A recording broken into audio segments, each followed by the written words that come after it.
Buenas a todos y todas. Ahora en 5 minutos vamos a arrancar que nuestro invitado está teniendo problemas con el audio, que lo resuelve y ya arrancamos.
Bueno, hola a todos y todas.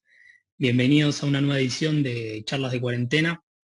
Esta iniciativa que surgió a raíz de este contexto que nos toca vivir y cuyo objetivo es acercar diferentes aspectos de la ciencia política y la actualidad a cada una de sus casas y que así continúen los debates y el desarrollo de nuestra disciplina.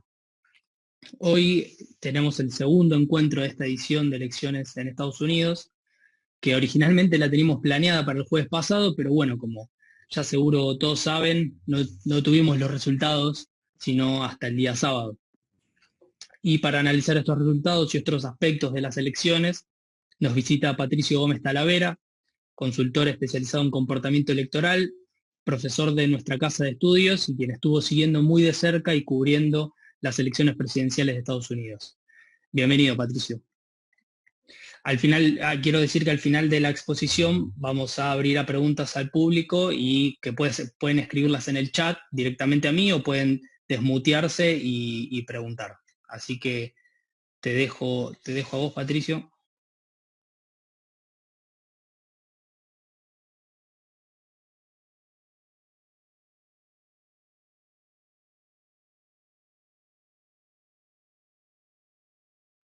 ¿Me escuchás?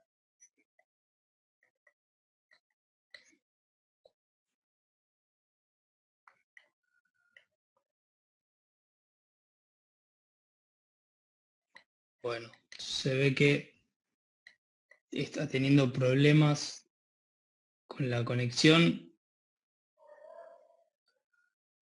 A ver.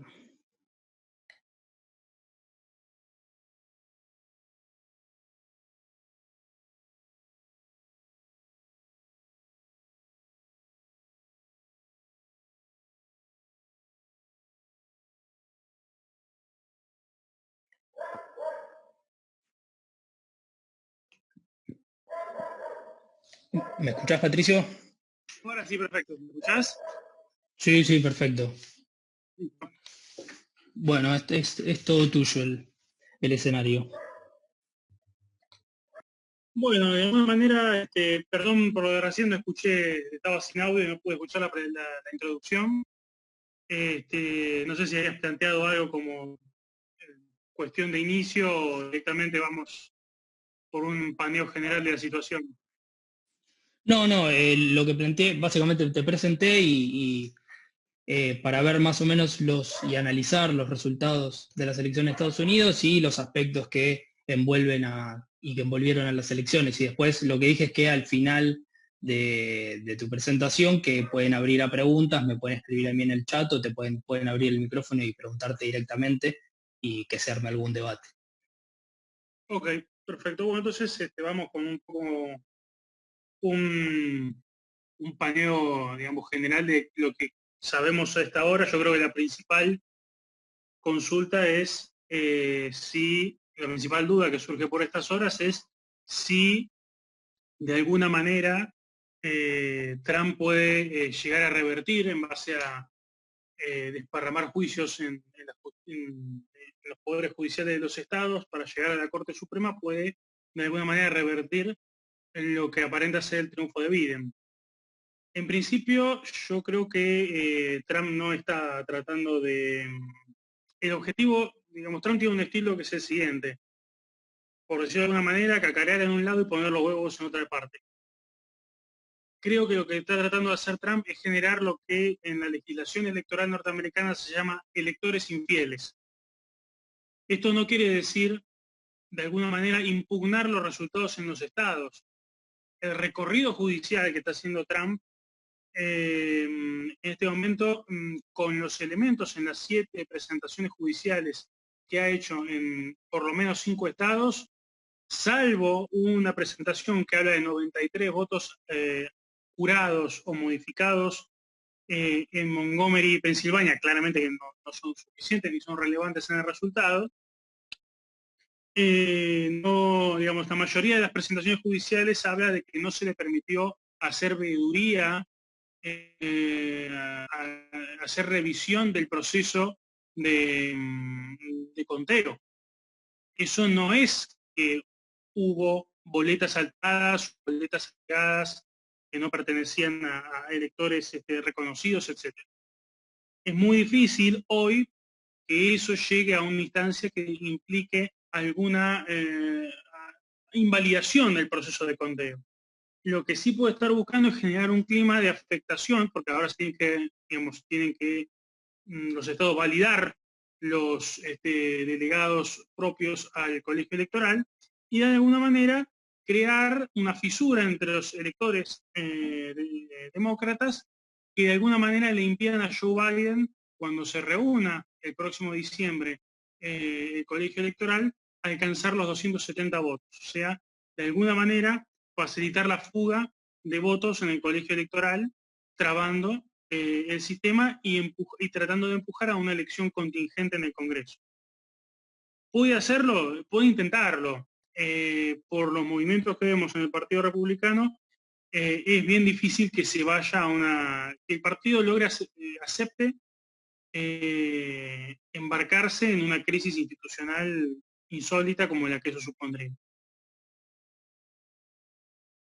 Y yo te voy a hacer esta pregunta que viene a colación de lo que venís mencionando, que es la relación que tiene y que tuvo durante su administración Donald Trump con el Partido Republicano.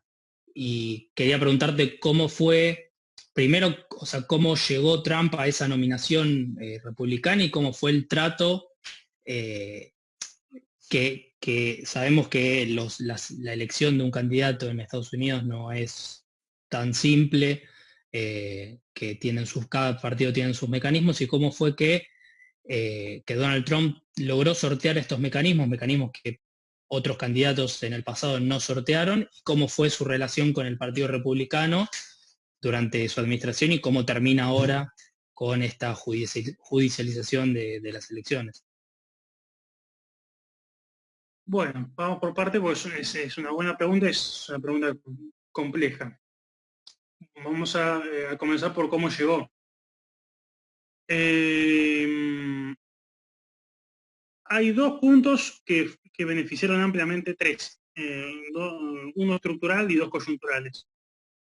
El estructural es que en los últimos 30 años se ha producido un creciente desfasaje entre la base del Partido Republicano y sus propios dirigentes. Si bien la polarización ideológica, cuando uno toma las tendencias ideológicas de los representantes y los senadores en el Congreso norteamericano, hay un proceso de disociación y digamos, descalce entre el perfil ideológico de los legisladores demócratas y los legisladores republicanos, ¿sí? O sea, cada vez la polarización ideológica en el Congreso es mayor, fue creciendo de una manera muy sostenida desde los años 70 para acá.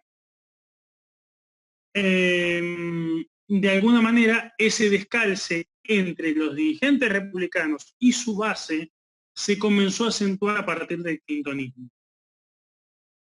Y sobre todo a partir de la derrota, el proceso yo creo que lo podemos rastrear a la primera derrota, a la única derrota electoral de Bush padre en el año 92. Esa derrota va a implicar el inicio de la decadencia del Partido Republicano de las Costas, o sea, Bush padre era un, digamos, típico WASP, White Anglo-Saxon Protestant, un republicano de estados típicamente liberales como Massachusetts, Rhode Island, Maine, Connecticut, ese partido republicano que implicaba un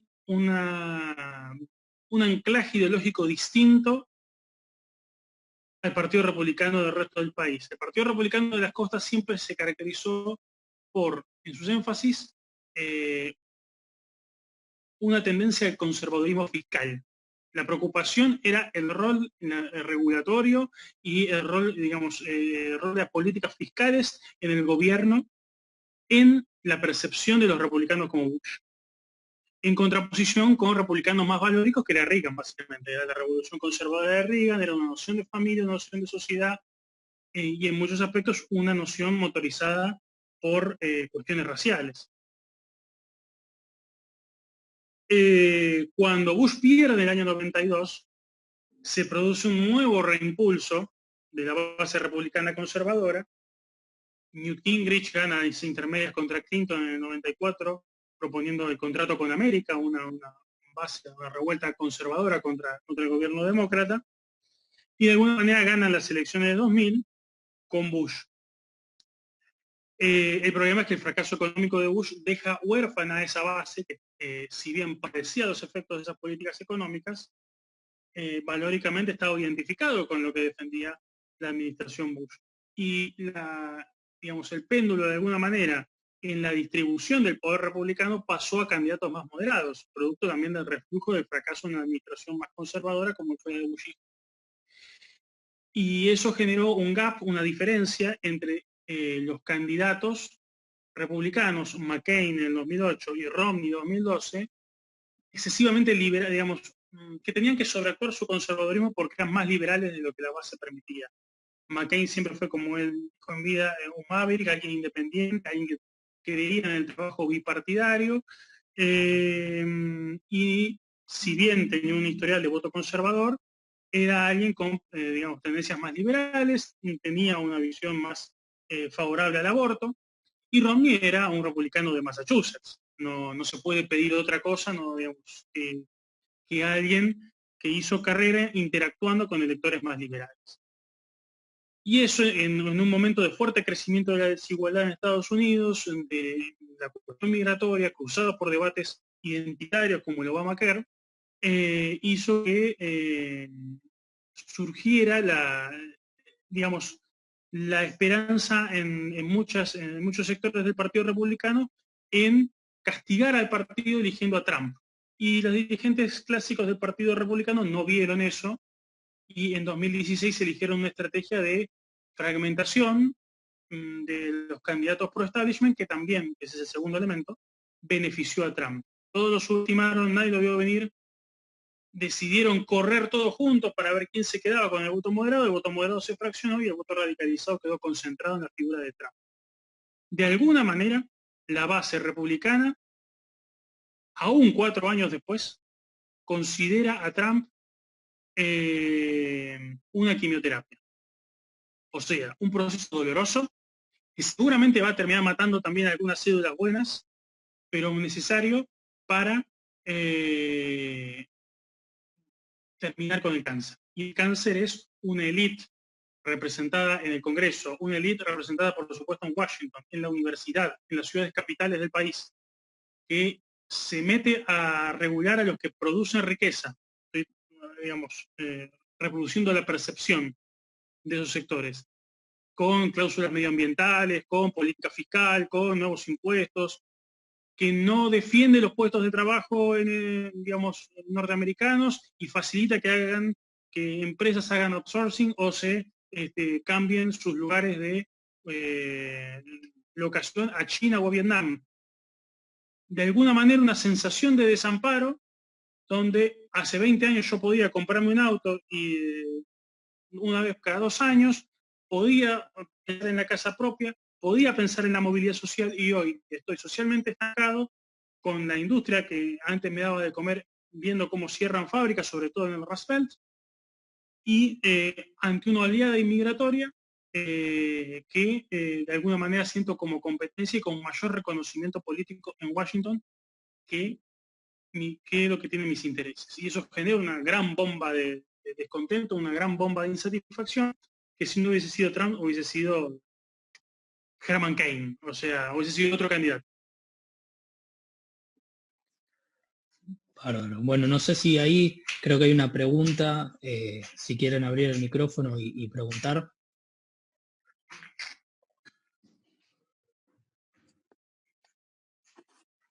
Buenas.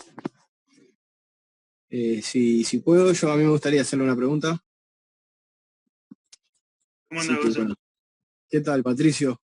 Bueno, un gusto escucharte y gracias por participar de esta iniciativa. Mi pregunta viene un poco por uno de los primeros hilos que leí que vos hiciste para esta campaña, que me resultó muy interesante, aparte porque, bueno, tuvo que ver con la salida de la película de El Irlandés. Bueno, estuvimos hablando recién de Trump, ahí Franco recién usó como disparador, ¿no? Que nos comentes un poco la relación que tenía Trump con su partido y un poco la historia de cómo él llega a la candidatura.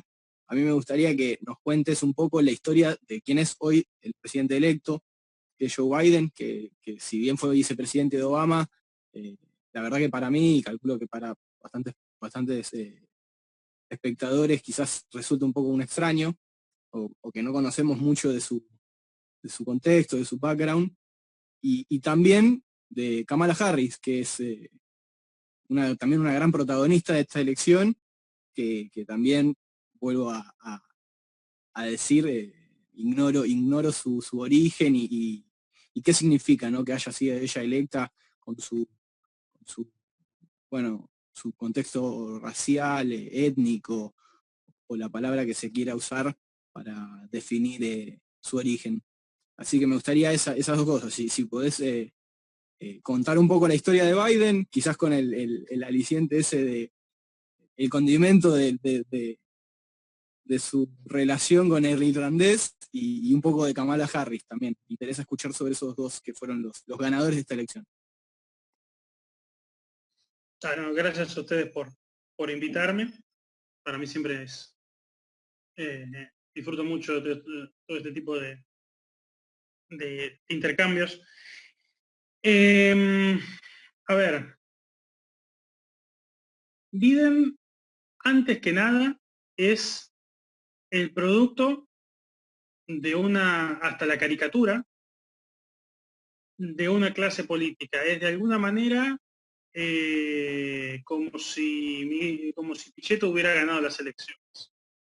Es alguien absolutamente, hasta en lo estético, representante de una clase política, de la clase política norteamericana de los últimos 50 años. O sea, nosotros podríamos saber cualquier personaje de películas políticas de Hollywood construiría a su candidato con la misma o con una estética y un contenido muy similar al de Joe Biden. Joe Biden llega, primero es el tercer o cuarto senador más joven de la historia de Estados Unidos. Desde mediados del siglo XX aproximadamente, hay una cláusula que te exige tener 30 años para ser 30 años cumplidos al momento de tu juramentación. Las sutilezas siempre son importantes en la política, en la legislación norteamericana, para poder ser senador. Biden va a cumplir, va a llegar a ser electo senador por Delaware, un pequeño estado costero, a los 29 años. Va a cumplir los 30, 2 meses de tomar posesión, pero después de las elecciones. Y va a llegar de fruto también de una casualidad y también de su esfuerzo personal. En ese momento, cuando Biden llega en el año 72, a ser senador por Delaware, llega digamos, como un candidato de descarte. En esa época los estados costeros eran muy competitivos, sobre todo Delaware, que venía, digamos, de una gestión de un gobernador republicano, y en el año 1972 además fue el año de la reelección de Nixon. O sea, y Nixon iba a ser reelecto con el tercer mayor registro electoral, digamos, con la tercera victoria más amplia desde 1924. Iba a derrotar al candidato demócrata McGovern por casi 30 puntos, 62 a 35 más o menos. No era el mejor contexto para intentar construir una carrera nacional en un puesto de tan alta importancia como es el Senado. Y su rival era el senador Cady Boggs, que es republicano, ex gobernador, un hombre sumamente experimentado que llevaba más de 15 años en el Senado, con el cual todo aparentaba que era una elección perdida para los demócratas. Biden en ese momento era concejal, o sea, nadie quiere ser candidato a senador, y básicamente terminó siendo Biden porque fue el único que levantó la mano y dijo, bueno, me animo yo. La campaña de 1972 va a ser una campaña extraordinariamente austera. Su hermana va a ser jefa de campaña de la primera elección de su hermano, y va a contar con fondos extremadamente acotados, básicamente provenientes de sindicatos, especialmente el sindicato Teamster, que es de la historia que, digamos, lo une con el personaje de Robert De Niro. Biden va a realizar una excelente campaña donde va a demostrar una, digamos, característica más o menos permanente de su práctica política, que es su cercanía, su no carisma, porque no es alguien carismático, pero sí es alguien cercano, alguien dialogante, con un perfil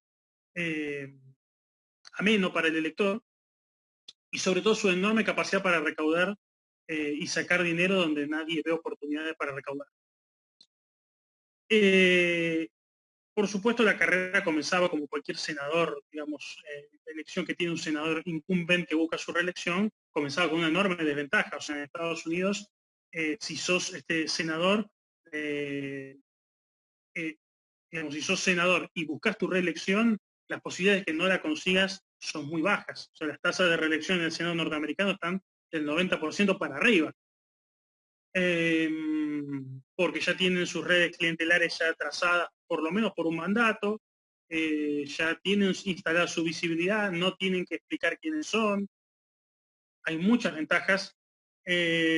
Además, la fidelidad, a diferencia, por ejemplo, de nuestro propio Senado, es personal. ¿Sí? O sea, el senador cuenta con una gran capacidad de autonomía, al punto de que una parte de su clientela electoral ya lo elige a él, al margen de elegir el partido. Pero eso es otra cosa. Llega la fecha de las elecciones de 1972, en noviembre, 3 de noviembre. Los republicanos se están percibiendo que se acercó, después de estar ganando por 20, 25 puntos durante varias semanas, se produce una situación de empate técnico. Y lo que buscan es un mecanismo muy conocido en la política norteamericana, que es sacar un paquín, sacar digamos, informaciones comprometedoras sobre la vida privada de Biden en el diario de principal circulación de la capital de Delaware, que es Wilmington. Lo que hace, digamos, Biden envía a su abogado a charlar con, digamos, el personaje que hace Robert De Niro en el irlandés, para pedirle, por favor, que se invente una huelga para bloquear la distribución de ese diario. Obviamente negocian. En las memorias del sindicalista que se escribió en 2004, 2005, habla de contraprestaciones sin decir en qué consistieron, pero los hechos es que esa huelga se produjo, el diario, digamos, de la ciudad no salió, no se difundió, y Biden terminó ganando la senaturía por 3.000 votos en un electorado de más de 300.000. O sea, con lo justo. Y a partir de ahí, en una constante de los senadores norteamericanos, se fue reeligiendo consecutivamente hasta ser vicepresidente de Obama en 2009. Es uno de los senadores, no el más longevo, pero sí los que han tenido más permanencia, ocupando puestos muy importantes como el Comité Judicial del Senado, como la presidencia del Comité Judicial del Senado, la presidencia del Comité de Exteriores, donde él forma, digamos, su imagen de senador experimentado en política exterior.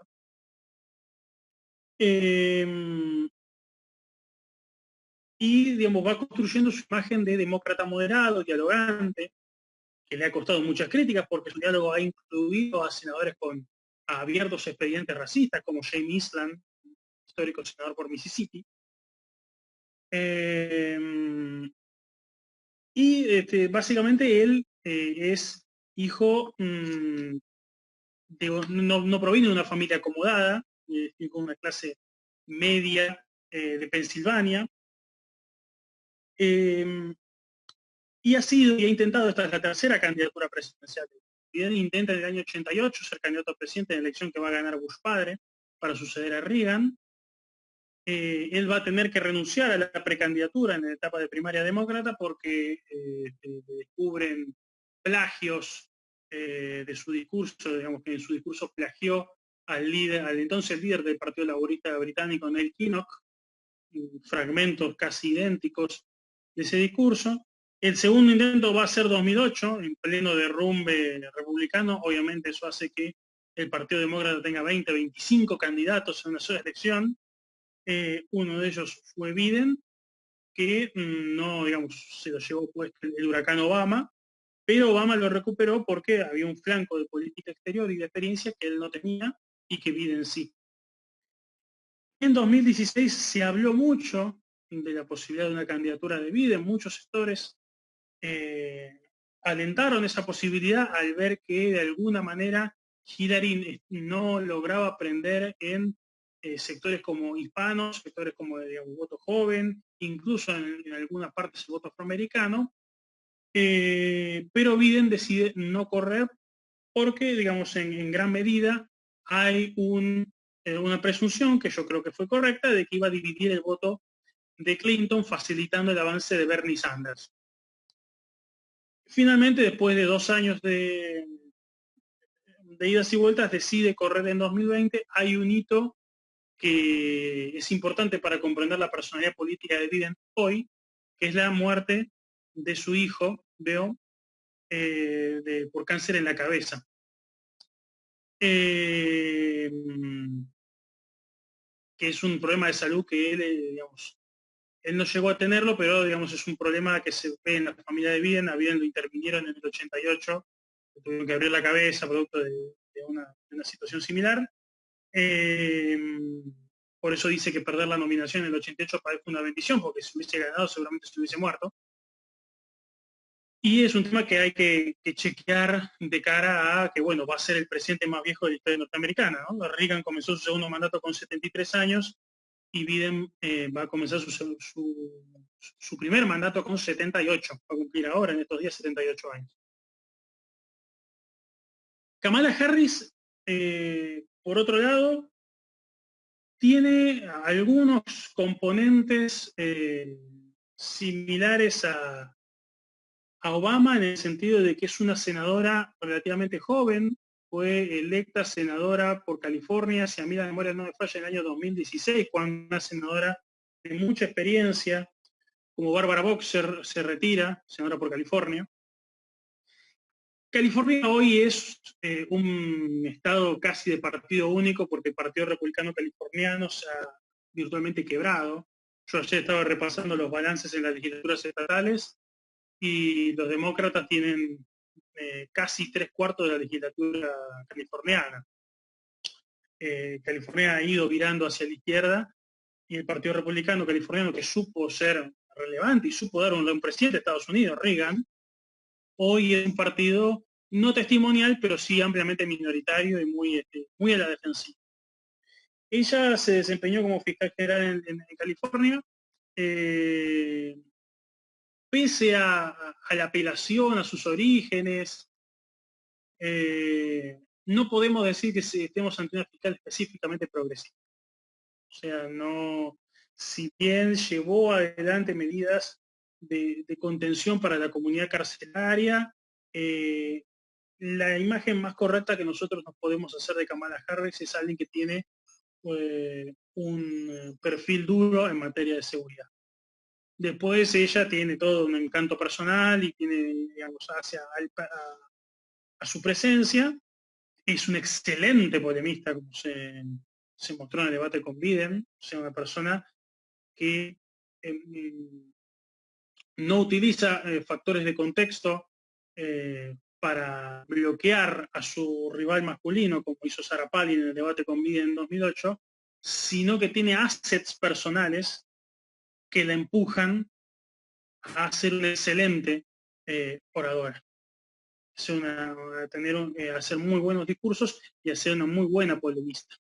No es que bloquea o, digamos, entorpece al otro. Es una persona muy calificada por sí.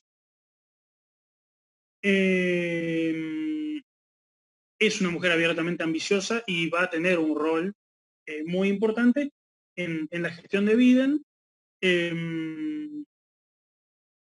Y no les quepa ninguna duda que Harris quiere ser la primera presidenta en la historia de Estados Unidos. Bárbaro, genial. No sé si alguien tiene alguna pregunta, puede abrir el micrófono, si no, te pregunto yo, pero prefiero que haya más voces. Sí, sí.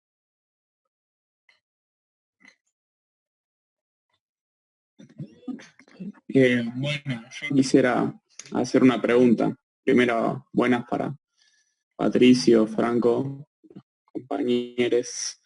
Quería preguntar, o más bien por ahí, si se puede hacer un análisis de el voto del trabajador blanco industrial, que tal vez sí se vio favorecido por cierto proteccionismo de Trump, digamos, porque por lo menos mi sensación es que tal vez el discurso de Biden y de Harris estaba más dirigido a lo que podrían ser las minorías, digamos, pero por lo menos yo no sé si percibí que se dirigiera demasiado como a ese trabajador, ¿no? Industrial, blanco y demás. Así que, bueno, esa es la pregunta. Gracias, Mariano, por tu pregunta. Es una muy buena pregunta.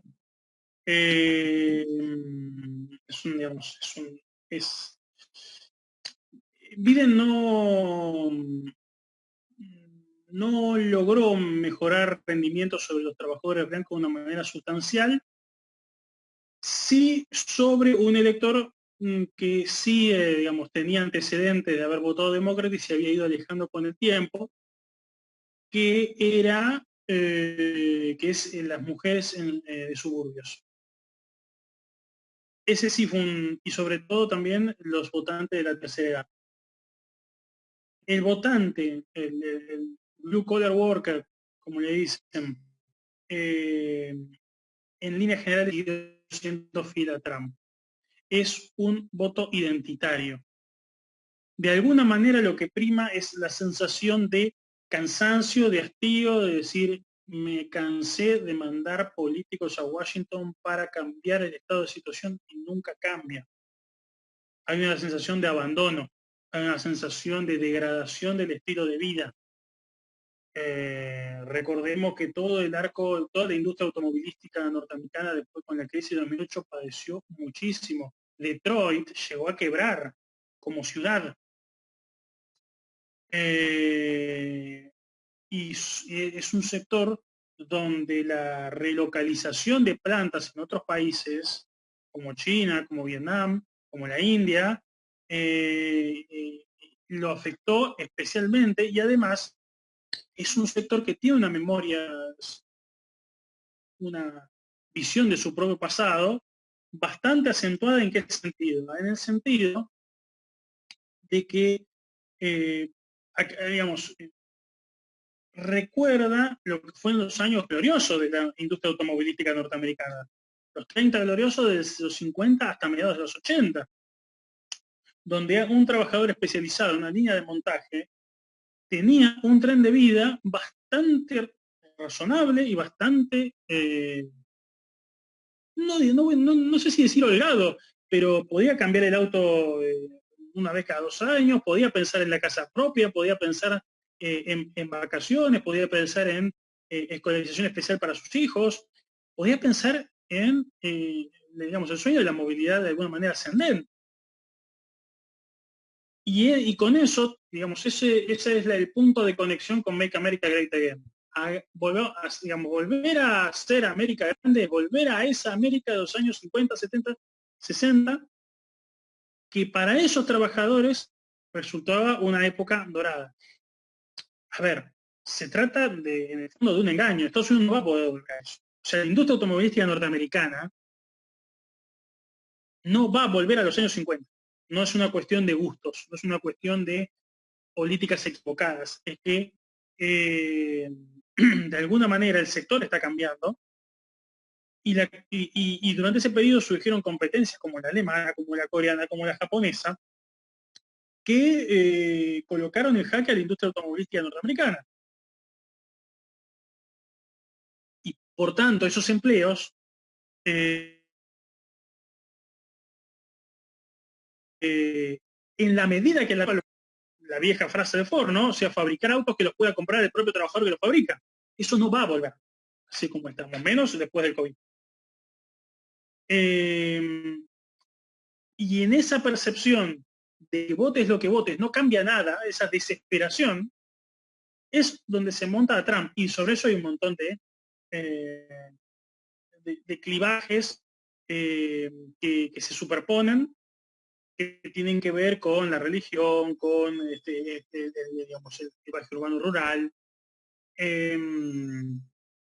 Biden eso no lo pudo mover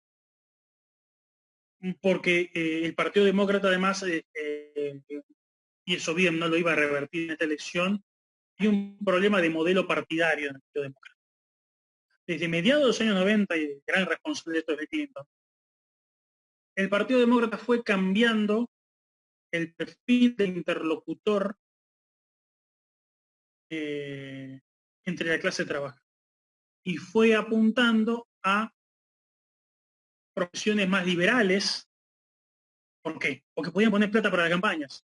Hay una conversión del Partido Demócrata en la forma de fondearse en los años 90, donde, bueno, les prestamos atención a los que no pueden poner plata, sea el emir de Qatar o sea profesionales de las grandes ciudades, dando por sentado de que el trabajador manual no tenía otra opción que votar demócrata. ¿Qué van a votar? ¿A los republicanos? Y eso, de alguna manera, dar por sentado el voto del Partido Demócrata, dar por sentado el voto siempre es una mala idea. ¿Sí? O sea, cuando vos pensás que el elector no tiene opciones, el elector se las inventa. Hasta, digamos, depende cómo evolucione el hastío.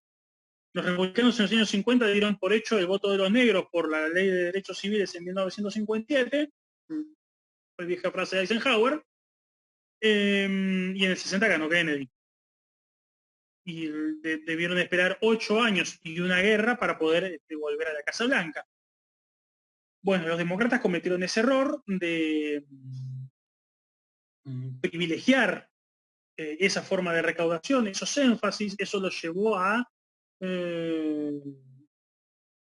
irse acoplando a la agenda económica republicana, al mismo tiempo que hacían más énfasis en la cuestión valórica. O sea, se alejaban de las necesidades prácticas que son económicas de ese electorado y al mismo tiempo enfatizaban valores que, digamos, de carácter liberal, que no eran propios de esa clase obrera, que no los sentían como propios. Entonces, extremaban esa distancia, despreciaban la agenda práctica y se subían a una agenda de valores, obviamente para contrapesar. O sea, nos abrazamos a cierta idea económica conservadora, vinculada a reducción de impuestos, vinculada a contención de regulación, etcétera, etcétera. Y para compensar, para sentirnos un poco más progres, después de este volantazo, seguimos apostando por, digamos, un discurso de sociedad multiétnica, de política al margen de cierta discursividad religiosa. Y eso fue abriendo una brecha muy grande que hizo que estados que eran competitivos como Kansas se volvieran norcoreanamente republicanos. Estados que dieron dirigentes demócratas referentes durante décadas, Dakota del Sur, Nebraska, se transformaron en estados aviesamente republicanos. Entonces, ese divorcio es un divorcio que se gestó en 25 años y Biden, como representante de la clase política que de alguna manera colaboró a ese distanciamiento, dando por sentado que el voto de ese trabajador no tenía a dónde ir,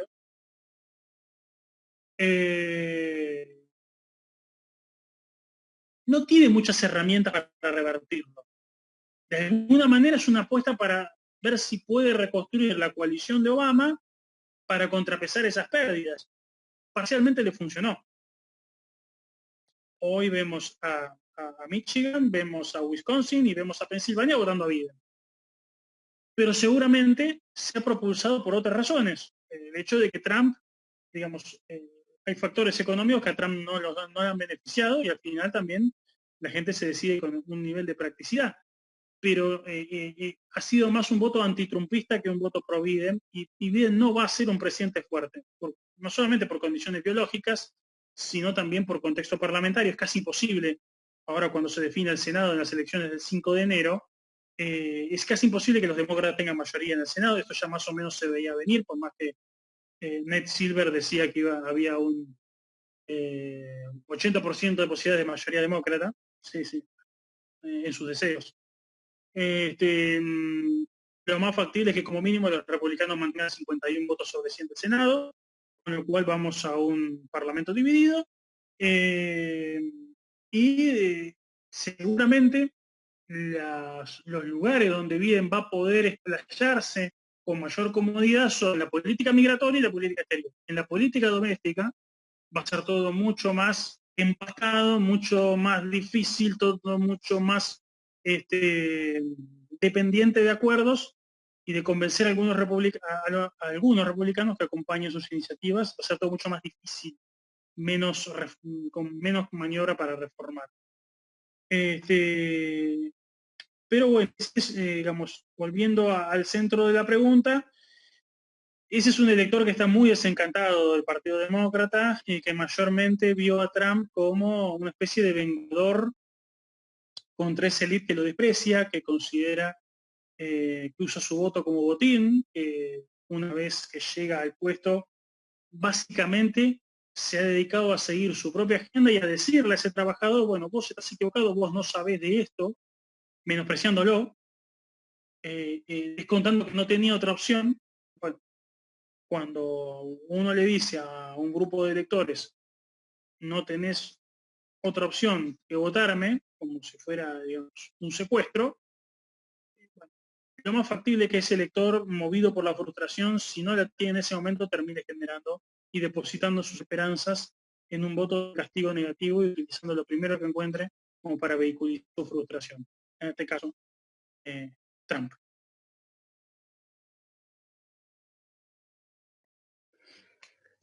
Quien quiera hacer preguntas puede abrir el micrófono sin ningún problema. Hola, ¿qué tal, Patricio? Lo que yo te quería consultar en primer lugar era, bueno, ¿qué le faltó a Hillary o qué tuvo Biden que no tuvo Hillary y qué le faltó a Trump? Pero un poco lo respondiste, así que lo que te quiero consultar ahora es más bien en torno a los swing states, justamente, a cómo funcionan, porque como que estuvimos bombardeados una semana entera con muchos mapas, Y hay algunos estados que si uno ve la comparación histórica como que no se termina de entender por qué son considerados así en realidad. O de qué surge que se llamen así. Básicamente gracias Juan por la pregunta.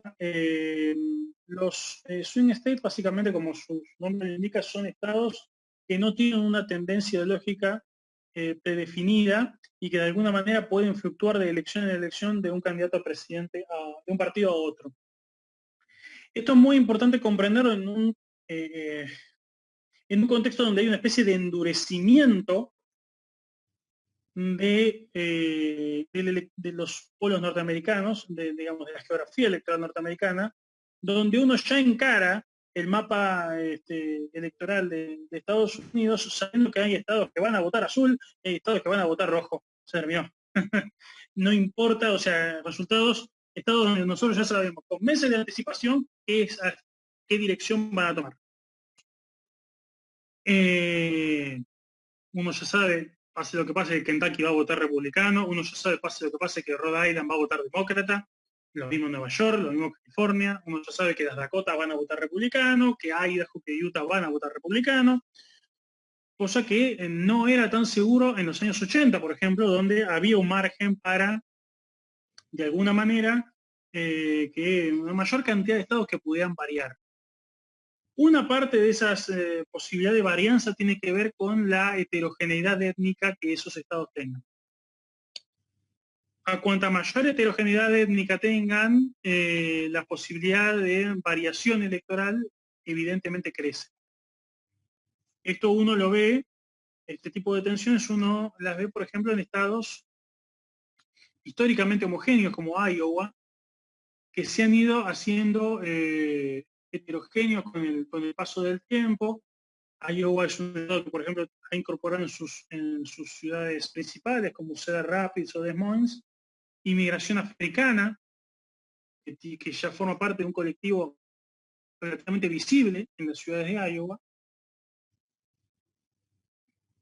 Otro elemento, digamos, de heterogeneidad lo vemos en el sur de Texas, candidatos que hacen campaña telefónica en vietnamita. O sea, además, porque nosotros siempre hablamos en Texas y lo primero que surge son los hispanos, pero estamos hablando de ya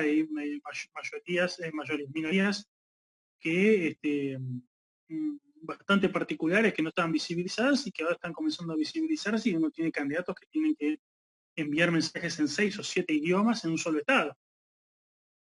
Florida, que a diferencia de hace 4 años, hoy tiene un contingente cercano a los 300.000 electores venezolanos radicados. Yo creo que una parte del triunfo, de Trump en Florida, una parte fundamental, es el voto del venezolano radical. Porque ¿quién es el malo favorito en Florida para decir, bueno, acá los republicanos ganan y ganan desde hace cierto tiempo, por más que ganan por 0,5, un punto, muy poquito diferencia? Son los cubanos. Entonces, los cubanos, la fijación con el gobierno de Cuba, con el bloqueo, con las sanciones, y el voto cubano no se ha movido.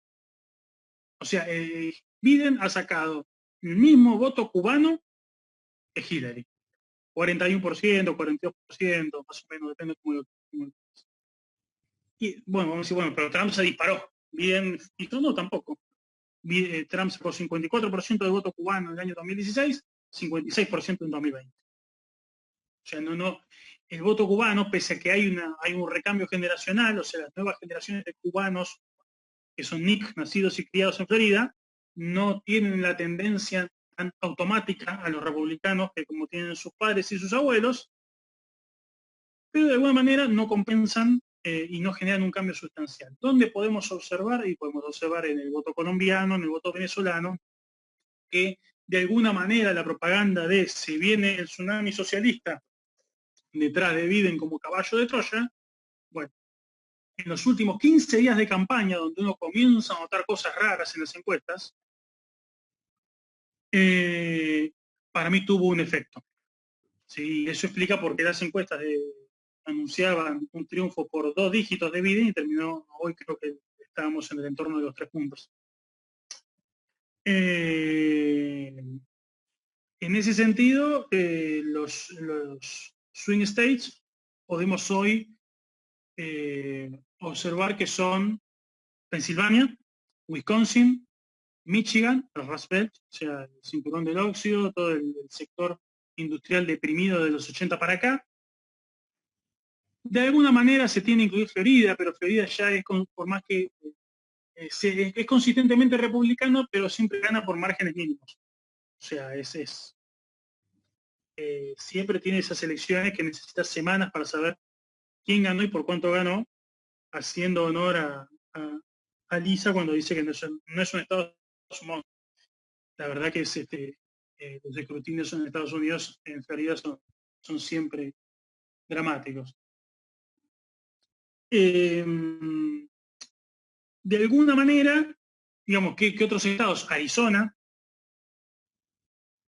Nevada, pueden ser observados como estados swing states, tienen muchas particularidades. Nevada tiene una concentración poblacional muy alta en todo Las Vegas y Gran Las Vegas.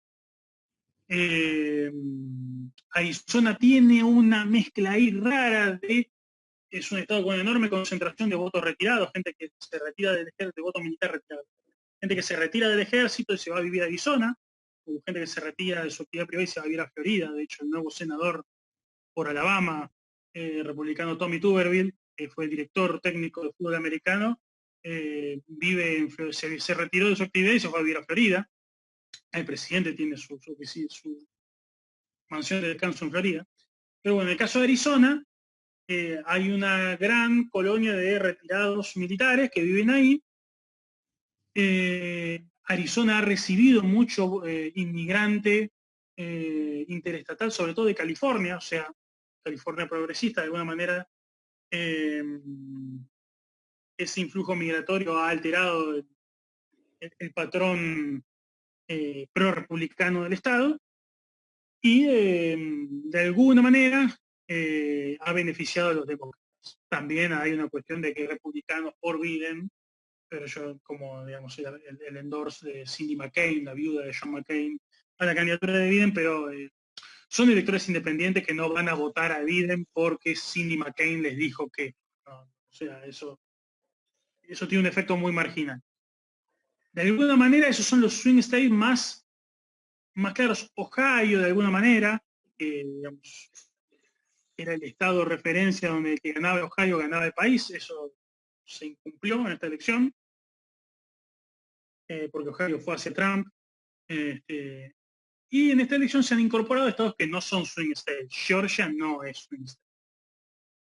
Biden ha votado excelente en Texas, pero Texas, digamos, la ola azul siempre es una promesa, producto, digamos, se dice que el cambio migratorio va a terminar hispanizando Texas y haciéndola demócrata. Bueno, es como el Nobel de Borges. En algún momento va a llegar eso, no sabemos cuándo. Porque las tendencias, sobre todo en la Texas rural, son muy, muy claras y aún los demócratas tienen mucho camino para terminar de consolidar el voto en las áreas conurbadas de Houston, de Austin, de Pasadena, de San Antonio, del Paso. O sea, los demócratas vienen creciendo en las grandes ciudades de Texas, pero el voto rural es graníticamente republicano. O sea, el Partido Republicano en el interior de Texas es el Frente Cívico Santiagueño, una cosa absurdamente aplanadora. Y los demócratas vienen tratando de sacar diferencias en las ciudades capitales y en los suburbios. Las ciudades capitales, en las grandes ciudades y en los suburbios. Hillary lo ganó por casi 500.000 de votos en las grandes ciudades en 2016. Beto O'Rourke en la carrera para el Senado, que fue extraordinariamente apretada, se llevó ese cinturón por 700.000 votos y seguramente Biden termine estacionado en el entorno del millón y medio de votos este año, cuando termine el recuento. Pero claramente Texas está aún lejos de considerarse como un swing state, que sí podemos considerar en los casos de Pensilvania, de Wisconsin, de Michigan, de Arizona y de Nevada, como los swing states que quedan, digamos, como más abiertos al choque entre republicanos y demócratas.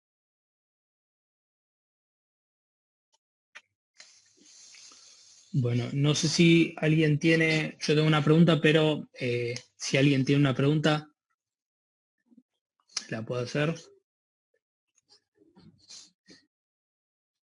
Bueno, yo, Patricio, quería preguntarte sobre cómo ves vos, bueno, los dichos de Alexandria Ocasio-Cortez, estos últimos dichos sobre el progresismo dentro del Partido Demócrata y cómo ves que va a jugar eso de los próximos años, cómo va a jugar esa interna, si se quiere decir, dentro del Partido Demócrata, y si realmente existe esa interna.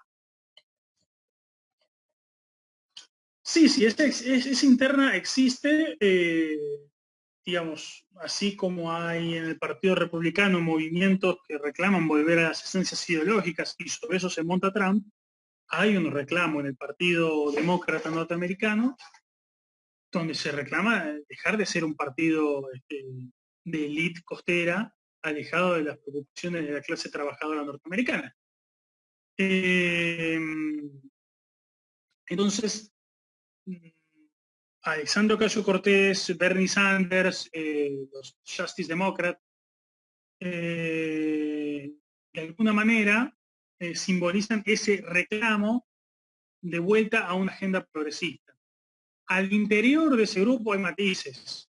Alexandria Ocasio-Cortez tiene hoy un problema que es que toda su plataforma que le dio visibilidad y estrellato en 2015-2016, que fue el juicio político a Trump, el Defund the Police, la búsqueda de retirar financiamiento de la policía producto de los choques en las grandes ciudades, la ha perjudicado enormemente. La ha perjudicado enormemente y hay carreras y hay elecciones al Congreso norteamericano que se han perdido que se tendrían que haber ganado. Un ejemplo es la elección de Debbie Mucarsel Powell en Florida, en su distrito de Florida. Tenemos legisladoras de distritos, digamos, relativamente competitivos, como el de Virginia Spanberger, congresista, me acuerdo el nombre ahora, congresista por Virginia, Spanberger, que le planteó a Nancy Pelosi, dejemos de hablar de socialismo, dejemos de hablar contra la policía, porque me costó un montón de votos, casi pierdo mi banca, y de hecho tuve que hacer un intento de atentado en mi contra. Eso es otro elemento. El crecimiento de la violencia en tiempos electorales en Estados Unidos. Entonces, de alguna manera, si bien los demócratas progresistas son una parte muy relevante de la bancada en la Cámara de Representantes, son muy minoritarios dentro de la bancada del Senado. Podemos identificar a Bernie Sanders, a Warren y a poco más. De alguna manera, algún tipo de simpatías en los senadores costeros demócratas, pero son orgánicos, no van a Agnes King en Oregon, pero son electores, son digamos, senadores muy especiales. No, aún la maquinaria del partido tiene un gran margen para resistir a los progresistas, pero los progresistas mantienen cierta conexión con determinada base donde que los demócratas necesitan. Los demócratas ganan esta elección porque logran movilizar también a los jóvenes, como no habían movilizado en 2016. Entonces, esa situación hace que personas como Ocasio-Cortez tengan una relevancia, tengan un impacto, tengan una influencia. Seguramente si Nancy Pelosi no logra retener su posición de referente demócrata en la Cámara de Representantes, es porque los demócratas progresistas hayan jugado un rol muy importante.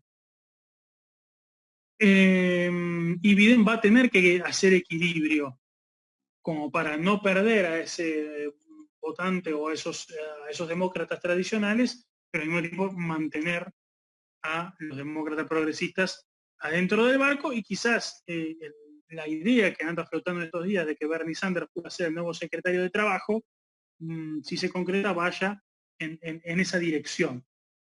Después yo creo que hay una estrategia por parte del establishment demócrata muy inteligente y buscar dividir a los demócratas progresistas a su interior. Una cosa es Bernie Sanders, que considera que en Venezuela hay una dictadura, que jamás se pronunció en contra de la aportación de armas, porque hay votantes de él en el Vermont rural que defienden la aportación de armas.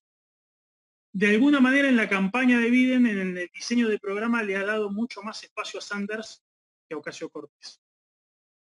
Primero porque Ocasio-Cortez es más radical en el sentido de sus propuestas, y también porque Bernie tiene 78 años y por tanto, si vos tenés a Bernie más dialogante y sin perspectivas de futuro, porque bueno, tiene la edad que tiene, es un buen elemento para decir, no, yo con los progresistas me hablo, y me hablo con el video que me va a generar menos problemas, que es lo que uno está buscando.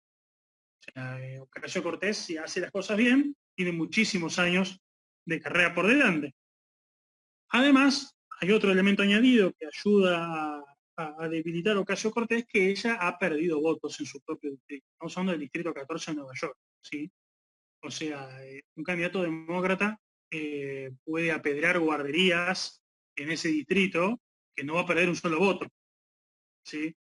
Y Ocasio los ha perdido, y de hecho su rendimiento ha sido sustancialmente inferior que al de muchos de sus colegas en distritos vecinos, ¿no? 15, 20 puntos menos. Por eso nosotros vimos declaraciones, un cambio en los últimos 3 días en las declaraciones de Ocasio-Cortez, donde aparece somos todos amigos, se pone el túnica naranja y bueno, nos abrazamos todos y somos el Partido Demócrata y tenemos que colaborar, y claro, sí. Porque en el juego de la tensión hay que saber cuándo parar para evitar que la soga se rompa. Y ahora los demócratas volvieron después de un enorme esfuerzo y una coyuntura absolutamente extraordinaria. Es muy difícil que en una situación normal se reproduzca esta asistencia electoral. Es una de las claves del triunfo de Biden. La posibilidad de movilizar como nunca, como desde 1900, no se veía en una elección, en términos porcentuales. Esto no es normal, esto es muy importante, porque si tu triunfo fue por condiciones de inédita polarización, donde es muy difícil movilizar al elector norteamericano, que siempre se moviliza por mitades, vos no puedes decir, bueno, listo, esto es el inicio de una nueva tendencia, comienza el bidenismo. ¿No? El bidenismo es mucho más antitrumpismo que el bidenismo. Y la gente se movilizó para sacar a alguien mucho antes que para poner a alguien. Entonces, no podés dar por sentado, volvemos a lo mismo, de que esta asistencia va a ser normal. Lo normal es que dentro de 2 años esta asistencia caiga a 25 puntos. Y que en 4 años es factible que esta asistencia esté 20 puntos por debajo que este año. Entonces, hay que trabajar sobre el elector que efectivamente se ha movilizado. Y cuando eso ha pasado, los demócratas han tenido enormes dificultades en muchos estados muy importantes para ganar las elecciones. La debilidad demócrata en lugares históricamente fuertes como la corona suburbana de Pittsburgh, en Pensilvania, son datos que tienen que trabajar. Que en la corona de Milwaukee, en Wisconsin, el tema de suburbios, producto del encarecimiento de la vivienda en las grandes ciudades, producto de la relocalización de empresas y del trabajo, producto de las dificultades del transporte urbano. Bueno, producto de que además los demócratas no han beneficiado específicamente a los suburbios. Primero, han instrumentado una política de tratar de desguetificar para que no se formen guetos raciales en los suburbios, que es una buena idea, pero ha fastidiado la intención de cierto sector de clase media, de mediana edad, que precisamente se está yendo de las ciudades, harto de las ciudades, con lo cual la política de los demócratas de tratar de contenerlos en las ciudades no es bienvenida. No, yo me estoy yendo porque estoy harto, no me trates de convencer de que me quede, porque le tenés miedo a la concentración y tenés miedo a la formación de guetos en los suburbios. No, me voy porque estoy harto de la ciudad, esto lo vemos, incluso lo vemos en nuestros países. Entonces, eso por un lado, y además, bueno, obviamente en los suburbios hay una cuestión de políticas de seguridad que también pega y donde los demócratas están muy mal parados. A ver, Kenosha, tuvimos un incidente policial totalmente conocido a nivel mundial de brutalidad policial en una ciudad que en 2016 votó 47,2 Trump, 46,9 a Hillary. Kenosha en 2016 votó así después de 40 años de votar demócrata. Y estas elecciones, después de la brutalidad policial en Kenosha, Trump gana 60-37. O sea, también hay que tener en cuenta eso. No dejarnos llevar por el cierto sentido común progresista de que, listo, las marchas por el Black Lives Matter van a arrasar y van a generar una ola pro vida. Bueno, no pasó. Lo mismo, digamos, hay condados como el condado de Zapata en Texas que votaron durante un siglo demócrata y dejaron de votar en 2016 a los demócratas y en 2020 también. Hay una cuestión también del voto hispano que hay que trabajar. Y no es solamente decir, hablar castellano cocoliche como hablaron Beto O'Rourke o Cory Booker en el debate demócrata a principios de este año. No se trata solamente de poner en un acto, poner tu celular a sonar despacito. No, es, digamos, el votante latino es más complejo que el estereotipo.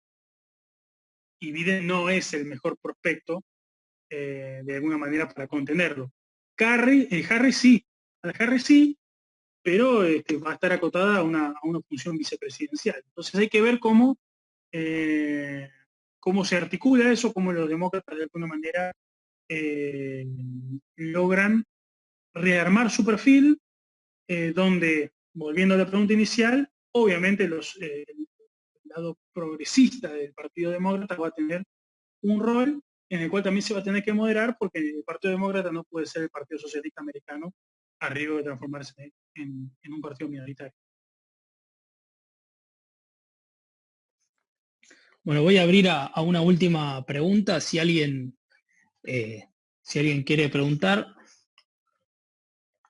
ahí hay una pregunta en el chat. No sé si lees o querés que te la lea. A ver, déjame ver. Sí, si me puedes ver porque no... Sí, dale. Dice, hola Patricio, ¿cómo andás? Dice, Biden aseguró que si ganaba, dado su edad, solo... A ver, no sé si se cortó acá la pregunta.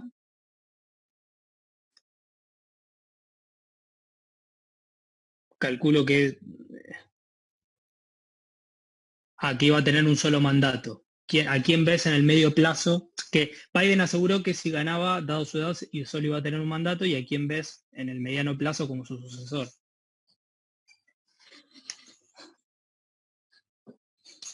Este es un excelente ejemplo, gracias por la pregunta, es un excelente ejemplo de que estamos caminando perfectamente en una etapa de oscuridad y de falta de mapa. No pensar que voluntariamente un presidente no vaya a la reelección es algo que no estaba.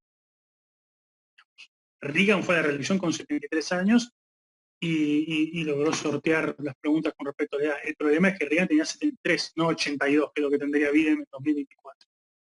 Ese es el primer cálculo. Segundo lugar, la esperanza de vida en el último registro que vi de Estados Unidos para hombres es de 79 años. Biden va a tener 78 cuando suma. Tercero, Trump. Axios sacó una nota hoy, creo, hablando de que el entorno de que Trump ya está soltando ideas para ser candidato en 2024, constitucionalmente está habilitado. Si Trump es candidato en 2024, con un Biden que ya va a tener una gestión encima, a los 82 años, se puede decir, bueno, pero Trump va a tener 78. Sí, bueno, pero Trump no aparenta. Bueno, mirás a Trump y no es lo primero que vos pensás que tiene 78 años. O que tiene 74 hoy, perdón.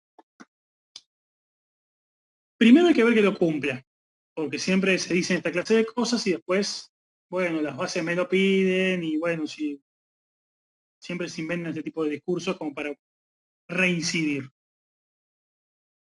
En este caso puede ser que haya una, digamos, una base verosímil, porque bueno, estamos hablando de que jamás Estados Unidos ha tenido un presidente tan viejo. Eso es, esa es la realidad. Un hombre que además de dar señales exteriores, algunos achaques, tiene antecedentes de salud más o menos delicados.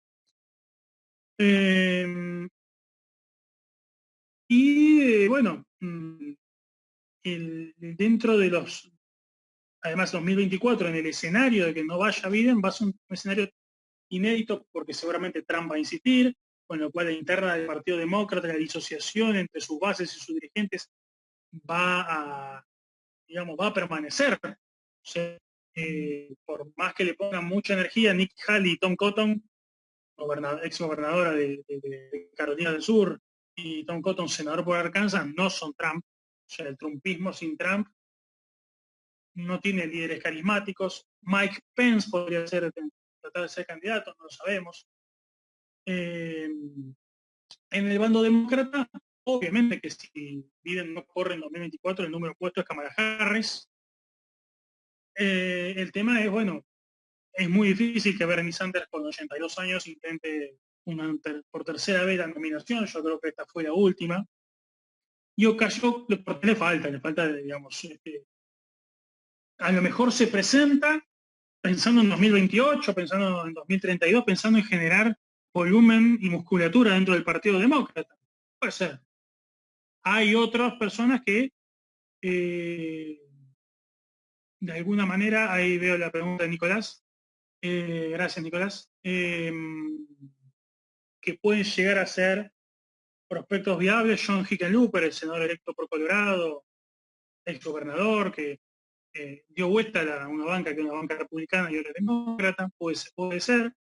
En el caso de Michelle Obama es, digamos, hay un contraste entre lo que el partido desea y las señales exteriores que ella ha dado. Ella ha sido muy consistente, no olvídense, a mí no me interesa, y es factible que no le interese de verdad.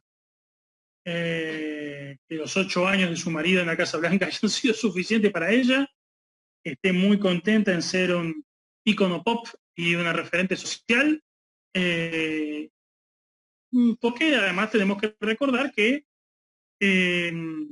la presidencia no es un trabajo a nivel de salud y a nivel de personal, no es un trabajo específicamente sano, hay que tener una gran capacidad de resistencia. Michelle Obama, después de 8 años, sabe perfectamente eso, porque lo vio en su marido, vio el envejecimiento de su marido, con lo cual le doy mucha entidad a esa negativa de meterse a candidata. No quiso ser candidata a vice de Biden, pese a que muchos lo pedían. Me faltan razones para pensar que le interese algo mucho más expuesto y comprometido como es ser candidata a presidenta en 2024. De alguna manera, para Trump sería beneficioso porque continuaría la retórica de la confrontación con el obamismo, o sea, el obamismo versus trumpismo como la grieta americana. Pero bueno, para 2024, en el caso de que Biden cumpla, no lo sabemos, tampoco nunca estuvimos en esta situación de un presidente tan mayor. Sí, bueno, Kamala Harris es el número opuesto, pero bueno, siempre también Hillary Clinton era el número opuesto para 2008 y de la nada surgió Obama.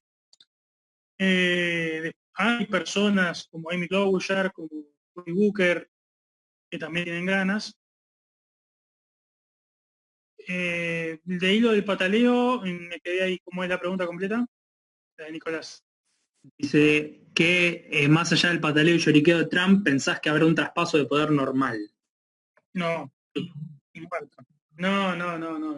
Lo van a sacar, va a ser un número en el Maipo ese traspaso. No.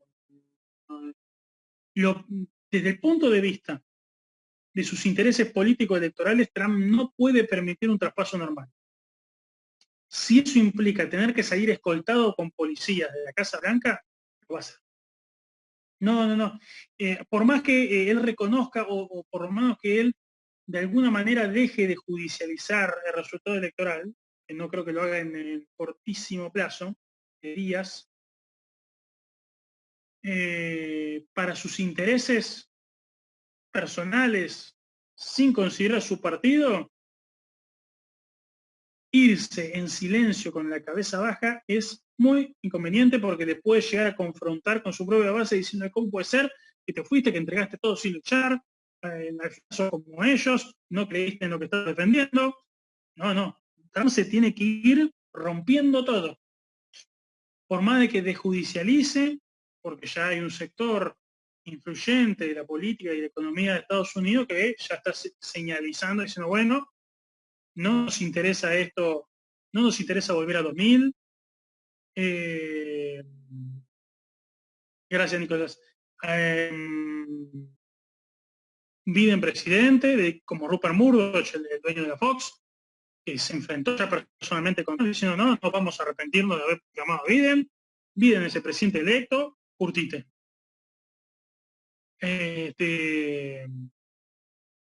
Trump tiene que irse con escándalo para seguir siendo desde Mar-a-Lago el republicano más influyente de la política norteamericana. Que es el gran dolor de cabeza que muchos demócratas ya están. En cuanto a la otra pregunta de Nicolás, yo lo hablaba por Twitter los otros días, para mí desde la madrugada del miércoles, la madrugada avanzada, la tendencia comenzó a ser clara y ya nosotros hoy estamos hace casi una semana, yo creo que desde el miércoles, jueves, que Biden para mí es presidente. O sea, cuando ya los márgenes eran muy pequeños y lo que quedaba era voto que iba a ser abrumadoramente demócrata, o sea, en los lugares que quedaba por contar el voto por correo era 75-25, 80-20 Biden. O sea, era cuestión de tiempo. Y lo único que yo subestimé, que no pensé que Biden iba a ganar, y iba a ser George. Yo pensé en las estimaciones que manejaba que iba a terminar ganando Trump por entre 2.000 y 5.000 votos en Georgia. Digamos, el cambio de Georgia es inédito en los últimos 25 años. Para un partido, para un estado que no vota demócrata desde 1992, que votó 2 veces demócrata desde 1976, es un cambio de paradigma muy importante, y que fue gracias al voto demócrata por correo de los grandes suburbios y de la alteración en la composición étnica, sobre todo en el sur de Georgia. El norte sigue siendo más étnicamente homogéneo. Así que yo creo que, viéndolos incluso los argumentos de Trump, que tienden a trabar el proceso más que a cuestionar, digamos, si ha habido fraude electoral, yo creo que el tratamiento de Biden como presidente electo es correcto y no, para mí yo no le veo ninguna posibilidad de reversión. Bueno, Patricio, te vamos a liberar, te agradecemos por estar acá, por esta charla, y bueno, y agradecerles a todos los que aparecieron, los que vinieron y los que escucharon atentamente las palabras de Patricio, y bueno, nada, si querés decir algo más o querés hacer algún chivo de alguna red social o algo, que estás bastante activo en Twitter, si no. No, yo suelo publicar mis opiniones y análisis por Twitter, así que nos vemos ahí.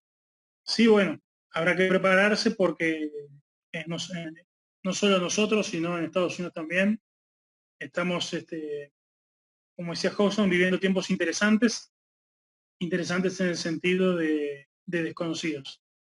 No es que nosotros no tengamos mapas, nadie tiene mapas. Y no sabemos qué tipo de mundo se va a construir a partir de ahora. Excelente, excelente cierre. Así que bueno, te agradezco de nuevo y un saludo grande y bueno, nos vemos en las próximas charlas que organicemos. Gracias, Fran.